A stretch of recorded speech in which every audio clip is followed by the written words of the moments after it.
আমার আলোচনা শুনবার জন্য আমি আপনাদের স্বাগত জানাই। আমি আজকে আলোচনাটা করতে চাই আমলাতন্ত্রের যে সংকট এখন আমরা দেখছি, যেমন ধরা যাক বিশেষ প্রশাসন ক্যাডারে জেলা প্রশাসক বা ডিসি নিয়োগে অনাগ্রহ, অনেক ডিসি যেতে চান না। এর কারণ কি, প্রভাব কি? আমরা জানি যে একটা জনপ্রশাসন সংস্কার কমিশন হয়েছে, সেই কমিশনের রিপোর্ট নিয়ে যে পরিমাণ ক্ষোভ বিক্ষোভ আমরা জনপ্রশাসনের মধ্যে দেখলাম, এবং অনেকেই মনে করেন যে ওই কমিশন রিপোর্ট আসলে খুব একটা ভালো হয়নি। যাই হোক, সেগুলো আমার প্রসঙ্গ না। মূলত আমি ওই আমার বিষয় থাকতে চাই জনপ্রশাসনের যে আজকের দিনের সংকট, সেটির মধ্যে বাংলাদেশ সিভিল সার্ভিস প্রশাসন ক্যাডারের মধ্যে জেলা প্রশাসক ডিসি হওয়ার আগ্রহ সাম্প্রতিককালে লক্ষণীয় ভাটা পড়েছে। অতীতে এই পদটি অত্যন্ত আকর্ষণীয় হিসেবে বিবেচিত হতো এবং অনেক কর্মকর্তা এটি পাওয়ার জন্য তদবির করতেন, কিন্তু বর্তমানে দেখা যাচ্ছে যে ডাক পাওয়া কর্মকর্তাদের প্রায় অর্ধেকই সাক্ষাৎকার দিতে যাচ্ছেন না। সো এই যে ডিস্ট্রিক্ট কমিশনার বা ডিসি নিয়োগের বর্তমান অবস্থাটা কি? বর্তমান অন্তর্বর্তীকালীন সরকার প্রশাসক কাঠামোতে পরিবর্তন আনার পর বিসিএস প্রশাসন ক্যাডারের 25, 27 এবং 28তম ব্যাচের 296 জন কর্মকর্তাকে ডিসি নিয়োগে সাক্ষাৎকারের জন্য ডাকা হয়েছিল, কিন্তু মাত্র 136 জন সাক্ষাৎকারে অংশ নিয়েছেন। এখন ডিসি হতে জেলা প্রশাসক অত্যন্ত প্রেস্টিজিয়াস একটা পোস্ট, পাওয়ারফুল পোস্ট। এটা অনাগ্রহের কারণটা কি? সংশ্লিষ্টদের মতে যে কর্মকর্তাদের ডিসি পদে আগ্রহ কমার পেছনে প্রধানত 5টি কারণ রয়েছে। একটি হচ্ছে রাজনৈতিক ও প্রশাসনিক জবাবদিহিতা। সাম্প্রতিক বছরগুলো বিতর্কিত এবং একতরফা নির্বাচনে যারা ডিসি হিসেবে দায়িত্ব পালন করেছিলেন, তারা এখন জবাবদিহির মুখোমুখি হচ্ছেন। অনেকের বিরুদ্ধে ব্যবস্থা নেওয়া হয়েছে, কেউ কেউ ওএসডি হয়েছেন, আবার অনেকের বিরুদ্ধে দুর্নীতি দমন কমিশন বা দুদক অনুসন্ধান চালাচ্ছে। বর্তমান ডিসিদের ভবিষ্যতে একই সমস্যার সম্মুখীন হওয়ার আশঙ্কাটা রয়ে গেছে। মাঠ প্রশাসনের চাপ এবং রাজনৈতিক হস্তক্ষেপ, বিভিন্ন রাজনৈতিক দলের স্থানীয় নেতাদের দ্বারা ডিসিদের উপর ব্যাপক চাপ তৈরি হচ্ছে। সমন্বয়কের নামে কাজের হস্তক্ষেপ, রাজনৈতিক চাপ এবং ক্ষেত্র বিশেষে বিশৃঙ্খলা সৃষ্টি করা হচ্ছে, যা স্বাভাবিক প্রশাসনিক কার্যক্রম পরিচালনার ক্ষেত্রে প্রতিবন্ধকতা সৃষ্টি করছে। পরবর্তী রাজনৈতিক সরকার তাদের এই কার্যক্রমকে কীভাবে দেখবে সেটি নিয়ে অনিশ্চয়তা আছে। বর্তমান অন্তর্বর্তীকালীন সরকারের অধীনে যারা ডিসি হবেন, তারা ভবিষ্যতে কোনো রাজনৈতিক সরকারের প্রতিশোধমূলক আচরণের শিকার হতে পারেন বলে অনেকেই মনে করছেন। ফলে কর্মকর্তাদের মধ্যে এক ধরনের শঙ্কা কাজ করছে। আগের সরকারের, অর্থাৎ শেখ হাসিনা সরকারের ঘনিষ্ঠ কর্মকর্তাদের প্রতি অনাস্থা। আওয়ামী লীগ সরকারের সময় যারা প্রশাসনে ভালো পদে ছিলেন, তারা মনে করছেন যে বর্তমান সরকার তাদের ডিসি হিসেবে নিয়োগ দেবে না, তাই তারা সাক্ষাৎকারে অংশ নিচ্ছেন না। শাস্তিমূলক ব্যবস্থা ও সীমিত ক্ষমতা, বর্তমানে প্রশাসনিক অনিয়মের সামান্য অভিযোগ উঠলেই কর্মকর্তাদের বিরুদ্ধে ব্যবস্থা নেওয়া হচ্ছে, ফলে ডিসি হয়ে ক্ষমতা প্রয়োগ করাও কঠিন হয়ে পড়ছে। এই অবস্থায় ঝুঁকি নিয়ে এই পদ গ্রহণের আগ্রহ কমে যাচ্ছে। আমরা যদি প্রশাসনের ওএসডির সংখ্যা দেখি, সেটা এখন রেকর্ড পরিমাণ। বর্তমান সরকার এই রেকর্ড সংখ্যক 517 জন কর্মকর্তাকে officer on special duty OSD করেছে। এর মধ্যে প্রশাসন ক্যাডারের 121 জন কর্মকর্তা রয়েছেন। সাধারণত কোনো কর্মকর্তার বিরুদ্ধে অভিযোগ থাকলে তদন্তকালে তাকে ওএসডি করা হয়, তবে বর্তমান পরিস্থিতিতে ওএসডি ব্যবস্থাটি শাস্তিমূলক বদলি বা রাজনৈতিক উদ্দেশ্য প্রণোদিত ব্যবস্থা হিসেবে নেওয়া হচ্ছে বলে বা ব্যবহৃত হচ্ছে বলে অনেকে মনে করছেন। প্রশাসনে ডিসি নিয়োগ এবং এই বিষয়ে নীতিমালাটা কি?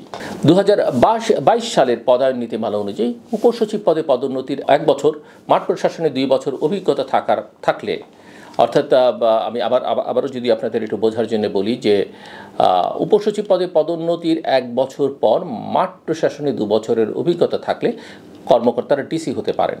তবে বর্তমান সরকার নীতিমালায় শিথিলতা এনে মাঠ প্রশাসনের অভিজ্ঞতা ছাড়াই ডিসি নিয়োগ দিচ্ছে। এখন এর প্রভাব কি? ভবিষ্যৎ সম্ভাবনা কি? সমস্যা কি? ডিসি পদের প্রতি অনাগ্রহের কারণে তুলনামূলক কম দক্ষ কর্মকর্তা এই পদে আসীন হতে পারেন, যা প্রশাসনিক দক্ষতার ক্ষেত্রে নেতিবাচক প্রভাব ফেলবে। পাশাপাশি এই অনাগ্রহের ফলে দলবাজ বা বিতর্কিত কর্মকর্তারা ডিসি পদে আসার সম্ভাবনাটা বেড়ে যেতে পারে। রাজনৈতিক হস্তক্ষেপ কমিয়ে এবং ডিসিদের স্বাধীনভাবে কাজ করার সুযোগ দিলে পরিস্থিতির উন্নতি হতে পারে। তবে আগামী 10-15 বছর পর্যন্ত এই সংকট অব্যাহত থাকতে পারে বলে অনেকেই মনে করছেন। সো ডিসি পদের প্রতি কর্মকর্তাদের অনাগ্রহ, প্রশাসনের পরিবর্তিত পরিস্থিতি, রাজনৈতিক অনিশ্চয়তা এবং জবাবদিহিতার চাপে পড়ার আশঙ্কার প্রতিফলন হচ্ছে এই অনাগ্রহ। সরকারের উচিত প্রশাসন ক্যাডারের নিরপেক্ষতা নিশ্চিত করা, ডিসিদের স্বাধীনভাবে কাজ করবার পরিবেশ সৃষ্টি করা এবং রাজনৈতিক হস্তক্ষেপ কমানো। অন্যথায় মাঠ প্রশাসনের দক্ষতা ও কার্যকারিতা আরও দুর্বল হয়ে পড়বে। এবং এই অবস্থা যদি চলতে থাকে প্রশাসন ক্যাডারের, এই অবস্থা যদি চলতে থাকে ডিসিদের ক্ষেত্রে, তাহলে এটা মোটামুটিভাবে নিশ্চিত করে বলা যায় আমরা ওইদিকে দেশের আইনশৃঙ্খলা পরিস্থিতির কথা জানি, আইনশৃঙ্খলা রক্ষাকারী বাহিনীগুলোর অবস্থার কথা জানি, নির্বাচন করা সরকারের জন্য কঠিন হয়ে যাবে। একদিকে এমনিতেই সরকারের নিরপেক্ষতা নিয়ে প্রশ্ন রয়েছে, অন্যদিকে একটা নির্বাচন করবার জন্য যে ধরনের সক্ষমতা দরকার, প্রশাসনের যে ধরনের ইনভলভমেন্ট থাকা দরকার, আইনশৃঙ্খলা রক্ষাকারী বাহিনী বিশেষ করে পুলিশের যে ভূমিকা বা তার যে ইনভলভমেন্ট দরকার, সেটা করবার জন্যে যেটুকু চেষ্টা প্রয়োজনীয়তা সেটা কিন্তু আমরা লক্ষ্য করছি না। কাজেই এক ধরনের চরম নৈরাজ্য, চরম অস্থিরতা রয়েছে এবং সরকারের সিদ্ধান্ত গ্রহণ প্রক্রিয়ার মধ্যে আমরা এক ধরনের গভীর সমস্যা দেখতে পাচ্ছি। বাংলাদেশের আমলাতন্ত্র নিয়ে মানুষের মধ্যে ক্ষোভ রয়েছে, আমলাতান্ত্রিক জটিলতা নিয়ে মানুষের ভোগান্তি রয়েছে, কিন্তু একথা ঠিক এবং একথা আমাদের মানতেই হবে যে আমলাতন্ত্র ছাড়া তো দেশ চলবে না। এবং তাদেরকে এক ধরনের অস্থিরতার মধ্যে, তাদেরকে সারাক্ষণ বকাবকি করে, তাদেরকে কথায় কথায় ওয়েসডি করে, কথায় কথায় বিদায় করে দিয়ে আপনি আমলাতন্ত্রের অস্থিরতা কাটাতে পারবেন না। এবং এই অস্থিরতা যতক্ষণ থাকবে ততক্ষণ পর্যন্ত আসলে দেশের নানা ক্ষেত্রে সংকট তৈরি হবে। মনে রাখতে হবে যে আমলারা যথেষ্ট ট্রেন্ড, যে ট্রেনিং রাজনৈতিক নেতাদের নেই, যে ট্রেনিং অন্য প্রফেশনাল লোকজনের নেই। সো তারা যে কোনো কিছুকে দিনকে রাত, রাতকে দিন বানাতেও তারা সিদ্ধহস্ত অনেক ক্ষেত্রে। কাজেই আমি মনে করি যে এই জায়গাগুলোতে অনেক বেশি নজর দেওয়া দরকার। বাংলাদেশের একটা দক্ষ প্রশাসন ব্যবস্থা দরকার এবং তাদেরকে গালাগালি করলে হবে না। তারা দেশের সন্তান, দেশের জন্য কাজ করছেন এবং তারা একটা প্রক্রিয়ার মধ্যে দিয়ে আসেন এবং ভালো ছেলেমেয়েরা প্রশাসনে আসে। কাজেই এখানে রাজনৈতিক হস্তক্ষেপ বন্ধ করতে হবে, এর রাজনীতিকরণ বন্ধ করতে হবে। সরকার এটা অরাজনৈতিক হলো, ওই যে সমন্বয়কদের কথা বললাম বা অন্যদের কথা বললাম, সেই ধরনের যে কোনো ধরনের চাপ থেকে এদেরকে মুক্ত রাখতে হবে এবং তাদের মধ্যে একটা আস্থা ফিরিয়ে আনতে হবে। হ্যাঁ, কেউ যদি অপরাধী হয়ে থাকে আপনি তাকে অপরাধী হিসেবে চিহ্নিত করে সরাসরি শাস্তি দেন, কিন্তু সারাক্ষণ টেনশনের মধ্যে রাখলে আসলে কেউ কোনো কাজ করতে পারবে না এবং ভালো কিছু ডেলিভার করতে পারবে না। এখনও প্রশাসনের অনেক কর্মকর্তার মনোবল ফিরিয়ে আনা যায়নি। পুলিশ প্রশাসনের প্রায় এটা শ্যাটার্ড হয়ে গেছে। আমরা তাদের মনোবল ফিরিয়ে আনবার জন্য কোনো কাজ করতে পারিনি।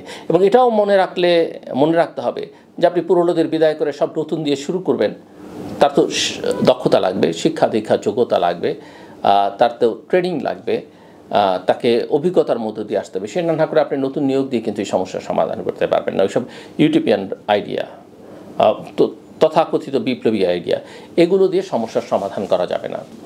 সো বাংলাদেশে একটা শক্তিশালী প্রশাসন ব্যবস্থা দরকার এবং তার জন্যে আমি মনে করি রাজনৈতিক স্থিতিশীলতার উপর আমাদের এখন জোর দেওয়া দরকার, আমাদের দ্রুত নির্বাচনের দিকে যাওয়া দরকার, একটা রাজনৈতিক সরকার দরকার এবং আমরা আশা করব যে সেই সরকার একটা জনবান্ধব প্রশাসন তৈরি করবেন এবং তাদেরকে আন্তর্জাতিক মানের প্রশিক্ষণ দিয়ে, শিক্ষা দীক্ষা দিয়ে তাদেরকে তৈরি করবেন এবং তারা যেন রাষ্ট্রের জন্য কাজ করে। অবশ্যই সরকারের জন্য কাজ করবে, কিন্তু সরকারি দলের জন্য কাজ করবে না, কোনো ব্যক্তি বিশেষের জন্য কাজ করবে না। এমন একটা প্রশাসন আমরা করতে চাই এবং তাদের পেশাটাও যেন সম্মানজনক হয়। যদি আমরা জানি তারা যথেষ্ট পাওয়ারফুল এবং তাদেরকে সবাই তোয়াক্কা করে, কিন্তু আসলে সেটা যেন প্রকৃত অন্তর থেকে সম্মানের জায়গাটা নিশ্চিত করা যায়। আমার কথা শুনবার জন্য আপনাদের অসংখ্য ধন্যবাদ। আপনাদের সবার জন্য শুভকামনা।